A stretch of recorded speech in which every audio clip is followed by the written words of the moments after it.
They smiled and nodded during the safety briefing, and every one of them was already dead. They just did not know it yet. We start with a woman named Catherine Chappelle. It was June 1st, 2015. The Lion and Safari Park, situated in the Broederstroom area of Gauteng Province, South Africa, approximately 40 kilometers northwest of Johannesburg. The park is a commercial lion reserve covering more than 700 hectares divided into a series of enclosures, from free-roaming lion prides to cheetah habitats, to sections housing cubs and adolescent animals. Its main attraction is the drive-through lion enclosure, a stretch of open terrain where visitors tour in their own vehicles while lions move freely around and between the cars. There is no cage around each vehicle. There is no reinforced barrier between the animals and the people inside. The car is the enclosure. The window is the door. Catherine Chappelle was 29 years old, originally from the United States, working as a video editor in the American television industry. She had credits on major productions and had made the trip to South Africa as part of a longer period of travel. By the accounts that emerged during the inquest held afterward, she was an experienced traveler with a genuine interest in wildlife and photography. She was not someone known for reckless behavior. She was not someone who had made a habit of ignoring professional advice in other areas of her life. I want to stop here for a second before anything else happens, because that detail matters more than it might seem. The cases that make people feel safest ignoring a safety rule are not the cases where someone looks dangerous and does it anyway. They are the cases where someone careful, educated, and experienced looks at a rule and decides that it does not quite apply to them in this specific moment. That is a different kind of mistake than not knowing better. It is the kind that happens to people who should. The briefing at the Lion and Safari Park is delivered in multiple formats before any vehicle enters the lion enclosure.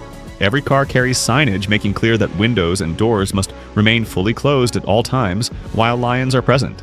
This instruction is not a courtesy suggestion. It is the only meaningful safety mechanism in the environment. The drive-through does not operate with handlers stationed beside each vehicle, or with a physical barrier between visitor and animal, or with any system capable of intervening between an open window and the lion standing 3 feet away from it. Before we go further, quick note. We are working toward 1,000 subscribers on this channel, and when we cross that number, we are giving away a $100 Amazon gift card to one random subscriber. No entry form, no comment required. You just need to already be subscribed when we hit it. We will reach out directly. Back to the story. Chappelle opened her window to get a better photograph. A young female lion had been moving near the vehicle when the window came down. The animal did not pause or look away.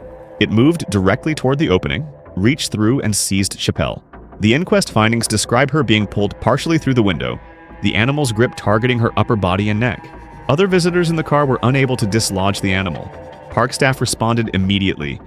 The response was not fast enough. Chappelle was pronounced dead at the scene.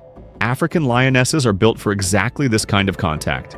A mature female typically weighs between 120 and 160 kilograms and is capable of closing on prey at speeds approaching 60 kilometers an hour in short bursts. The primary killing mechanism is a sustained bite to the throat or skull combined with the animal's full body weight, holding the target down. A bite force estimated at around 650 pounds per square inch means that once a lion's jaw closes on the cervical vertebrae or the skull, the damage is not something that can be reversed by pulling the animal away. The window gave the lioness a gap roughly the width of Chappelle's torso. It needed nothing more than that. The detail that stays with me from this case is not the attack itself. It is the math of the safety system she bypassed.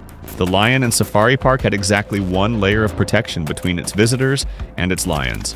Not two. Not a primary barrier and a backup. One, a closed window. Everything else, the briefing, the signage, the guide's presence, was information delivery. The physical barrier was the glass. When it came down, there was nothing left between Chappelle and an animal that had been within arm's reach the entire time. The inquest returned a finding that her death resulted from a fatal mauling, consistent with a lion attack. The animal was not euthanized. The park's safety procedures had been correctly followed on the park's end. The briefing had been given, the signage was in place, the rule had been stated clearly before any vehicle entered the enclosure. What the park could not do was close the window for her. Footage of the attack was collected by South African law enforcement during the inquest process. It has not been publicly released. The next case moves to open wilderness. No enclosure, no vehicle, no fence line.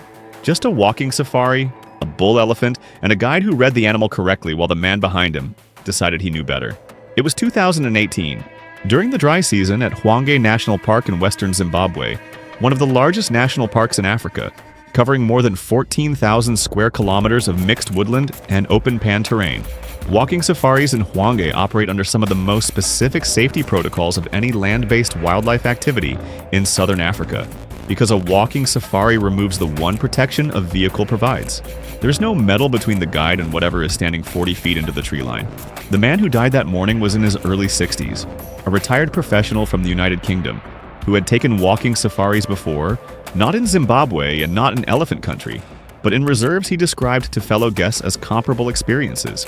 He had arrived with confidence in his own outdoor record and a belief, stated more than once over the 2 days before the walk, that the safety briefings were calibrated for nervous tourists rather than for people with his level of experience. That belief is not unusual. It is in fact one of the most consistent features across the cases in this video. Not recklessness, but a particular kind of earned certainty that does not transfer between environments the way the person carrying it believes it does. The morning's walking group moved through a stretch of dry mopane woodland before entering an area of more open ground near a seasonal pan. The lead guide spotted a bull elephant feeding near the tree line, roughly 80 meters ahead. He raised his fist, the universal stop signal used on every walking safari in this region, and the group halted, all of them except the man at the back, who had been drifting forward for the past 20 minutes, closing the gap between himself and the guide without the guide noticing until the formation had already compressed. I want to be exact about what a bull elephant looks like when it is in the early stages of threat behavior, because the guide saw it and acted on it, and the man behind him saw the same thing and drew a different conclusion. The animal had stopped feeding, its ears were partially spread, its head was raised higher than a resting position, and it had shifted its weight onto its front legs, which is a postural cue that experienced guides in this region describe as the last visible signal before a decision is made. The guide signaled again, this time to back away slowly. Single file, no sudden movement. He turned to confirm the group was moving. The man at the front of the group had walked forward another 12 meters.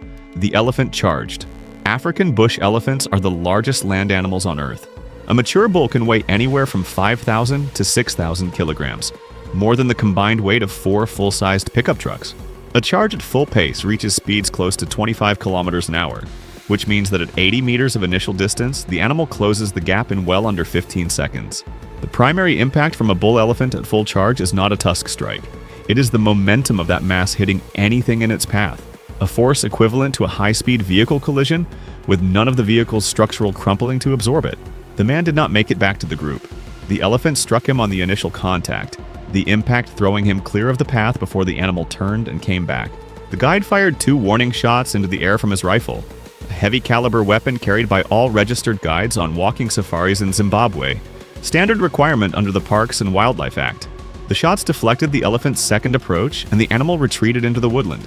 The other members of the walking group were uninjured. They had followed the guide's instruction. The man died from the injuries sustained in the initial contact, before emergency assistance reached the group.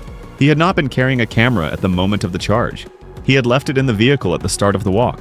The guide's radio report and the subsequent Parks Authority investigation are the only record of what happened in those final minutes in the Mopane. No footage exists. The next case takes place not in open wilderness but inside a fenced private game reserve, the kind of environment that can make people believe the word private means something about the animals inside it that it does not. It was 2017 at a private game reserve in the Limpopo province of South Africa, a region of mixed thornveld bordering some of the larger unfenced wilderness areas in the country. The reserve offered guided game drives in open-sided vehicles, the type without roof or windows, where the safety of every passenger depends entirely on following the guide's instructions about when and whether to move. The couple who died that afternoon had driven from Johannesburg for a long weekend. They were in their late 30s, experienced with game drives in the sense that they had taken several over the years across different reserves in South Africa. That history had built in them a comfort with the activity that the guide on their vehicle noticed within the first hour, a tendency to lean out over the sidebars to reach for phones and cameras at moments when the guide had not yet confirmed the vehicle was stationary, and a low-grade impatience with the pacing of the drive that expressed itself in quiet commentary between the two of them about stops they considered too brief and distances they considered unnecessarily cautious. I have covered enough of these cases to know what that combination looks like before the bad part happens. It is not aggression and it is not stupidity. It is comfort mistaken for safety. Two people who had been on enough game drives to stop registering that a game drive is a managed proximity to wild animals, and had started registering it as something closer to a theme park with a rough road. The vehicle had stopped near a thicket on the western edge of the reserve, where the guide had spotted a male lion resting in the shade approximately 30 meters from the track. A second lion, also male, was visible slightly further into the brush. The guide explained the situation and instructed everyone to remain seated and keep noise to a minimum, as the animals were likely to move once the heat of the afternoon broke. The man stood up, stepped over the sidebar of the vehicle, and put his feet on the ground. His wife followed him out before the guide could physically block the exit. The guide ordered them back into the vehicle immediately. The man said he wanted a ground-level photograph and would stay close to the vehicle. He did not get back in. African male lions can weigh over 230 kilograms and are capable of covering 40 meters in under 3 seconds when closing on a target from a resting position. They do not announce a final decision the way some prey species do. The ears go back, the body drops fractionally, and then there is no space between the crouch and the impact. The closer lion came off the ground and covered the distance before either person reached the vehicle. The guide discharged his firearm to drive the animal back, which succeeded in separating the lion from the male tourist, but not before the initial strike and grip had been sustained. The woman was caught by the second lion as she attempted to reach the vehicle door. Other guests on the vehicle remained inside throughout. Both tourists were airlifted to a trauma facility in Johannesburg. The man died during transport. The woman died in hospital 2 days later from the injuries she had sustained. The guide gave a statement to the Provincial Wildlife Authority that was consistent across every point with the accounts of the other passengers. He had given the instruction, he had given it a second time. He had no physical mechanism to prevent two adults from stepping over the sidebar of an open vehicle and placing themselves 12 meters from two resting lions. There is no footage available from that drive. The phones and cameras carried by the couple remained inside the vehicle. The next case leaves the vehicle entirely and goes on foot, a walking safari in the Hwange Valley of Zambia, where the animal responsible left almost nothing behind to explain itself. It was 2019 South Hwange National Park, Zambia, a park that draws serious wildlife travelers from across the world, partly because of its walking safari program, which is among the oldest and most respected in Africa. South Hwange's walking safaris have a reputation for operating at a professional standard that other parks have tried to replicate. They also operate without the safety redundancy that a vehicle provides, which means the entire system rests on one thing: the group following the guide's instructions, every time, with no exceptions. The man who died was 57 years old, a wildlife enthusiast who had saved for the walking safari for several years. He was fit, knowledgeable about African wildlife in the general way that comes from years of documentary watching and reading, and had communicated clearly to his walking companions that he considered this the trip of a lifetime. He was not the kind of person who wanted to shortcut anything. He simply had a habit, observed by the guide from the first morning of the 3-day walk, of moving slightly ahead of the group's pace, closing the gap to the guide rather than holding the position assigned at the back of the formation. The guide had corrected this twice on the first morning. He had corrected it again on the second afternoon. Each time the man had pulled back without argument. He had not understood, or had not retained, the specific reason the position mattered, which is that on a walking safari in Hwange, the formation is not a social preference.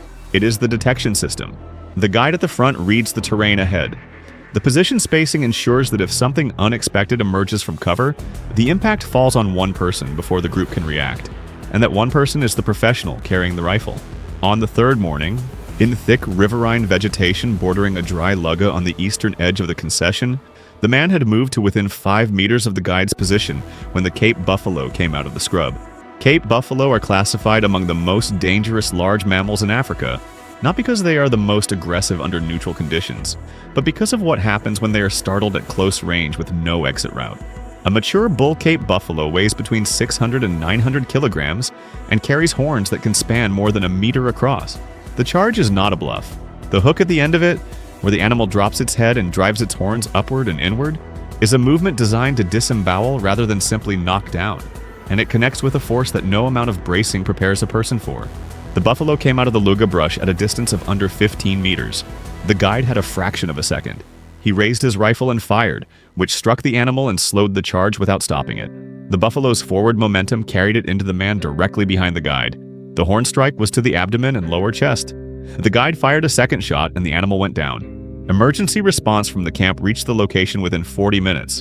The man was still alive at that point. He died before the medical evacuation aircraft arrived. The other 2 members of the walking group were at the correct spacing behind the point where the animal emerged. Neither was struck. Neither. The South Hwange guide's professional conduct throughout the incident was reviewed by the Zambia Wildlife Authority and found to have met every required standard. His formation had been correct. His response time had been as fast as the situation permitted. What the formation required to function, everyone in their assigned position, had not been maintained at the front, and the gap that cost the man his life was a matter of meters, not of recklessness, not of running toward danger. He had simply drifted forward, the way he had always drifted forward, and the concession's dense vegetation had concealed the animal right up until it was already inside the distance where a rifle can stop a charge before it connects. There is no footage. A walking safari in thick vegetation in eastern Zambia at 7 in the morning with 3 guests and a guide. The next case moves to water, specifically to the Zambezi River, where the surface gives away nothing about what is below it.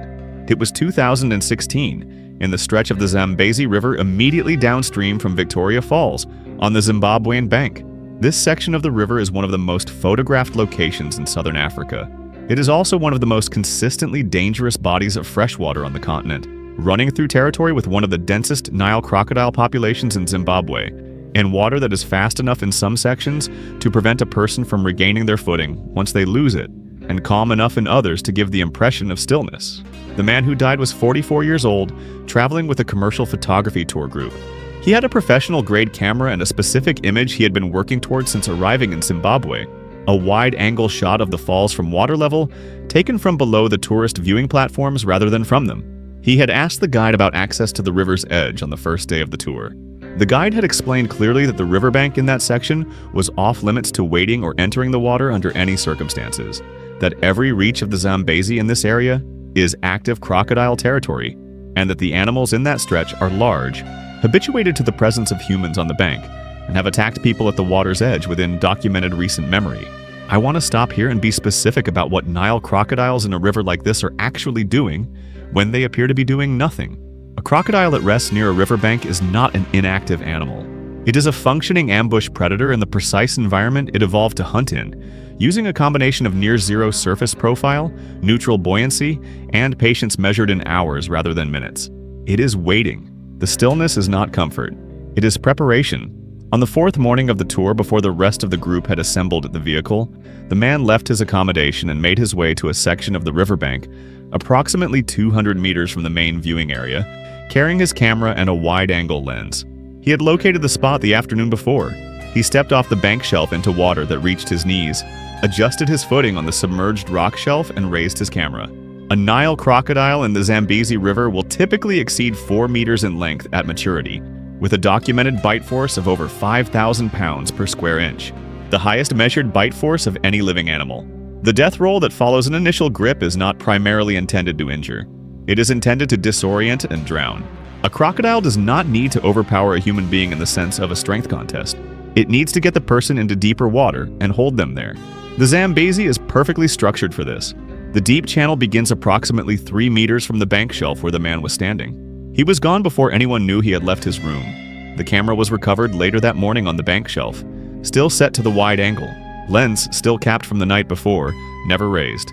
Crocodile sign in the mud indicated the animal had been resting within 20 meters of the entry point for some time before the approach.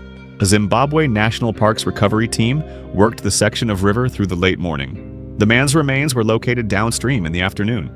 The crocodile responsible was identified from tracks and behavior pattern as a large resident male known to rangers in that section. It was not removed. It had not done anything outside its normal behavior.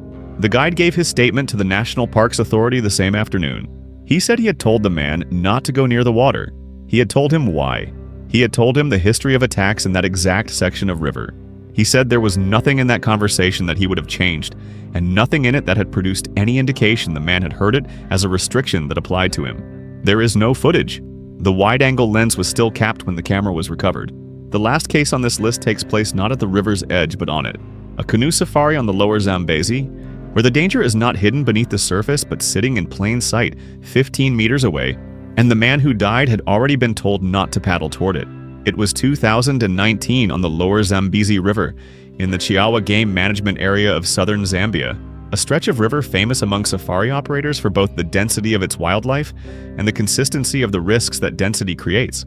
Canoe safaris on this section of the Zambezi are conducted in traditional open canoes, typically in groups of 4 to 6 paddlers spread across multiple craft, with a guide canoe at the front setting pace and navigation.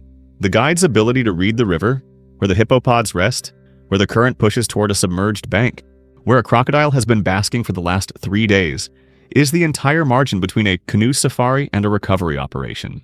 The man who died was 38 years old from Australia, on the 4th and final day of a 5-day canoe safari down the river. He had been, by the guide's account and the account of other paddlers in the group, a competent and largely attentive presence on the water for the first 3 days. He asked good questions. He had maintained formation without issue through several pod crossings that required the group to arc wide of resting hippos in the main channel. He understood, or appeared to understand, why the formation mattered. There is a specific kind of confidence that builds over 3 days of a canoe safari on a river like this one, when nothing has gone wrong and the hippos you have passed have done exactly what the guide said they would do. It is not recklessness. It is accumulated comfort. The feeling that this particular stretch of river, on this particular morning, on this particular glassy section before the channel bends, has already shown you what it is going to do, and the answer is nothing alarming. That comfort is the most dangerous thing a canoe safari produces in a person who has not spent 15 years reading the Zambezi. The guide knows the comfort is building. It is part of the experience. It is also exactly why the guide's instructions become more rather than less specific in the 4th and 5th day of a trip. Not less, because the person most likely to ignore a warning on day 4 is the person who has been safe for 3 days. The guide had identified a pod of hippopotami resting on a shallow bank on the southern side of the channel, approximately 80 meters ahead. He signaled a course change. The group was to paddle across to the northern side of the river and pass the pod at a distance of at least 50 meters, staying tightly grouped and keeping noise to a minimum. Every member of the group confirmed the signal and adjusted course. The man at the rear of the formation did not follow the arc. He paddled directly across the channel rather than following the curve, cutting the distance to the pod to under 20 meters. Phone raised above his paddle to capture the image from straight ahead rather than from the wide angle the arc would have provided. Hippopotami are the 3rd largest land mammals in Africa and among the most dangerous animals on the continent in terms of documented human fatalities.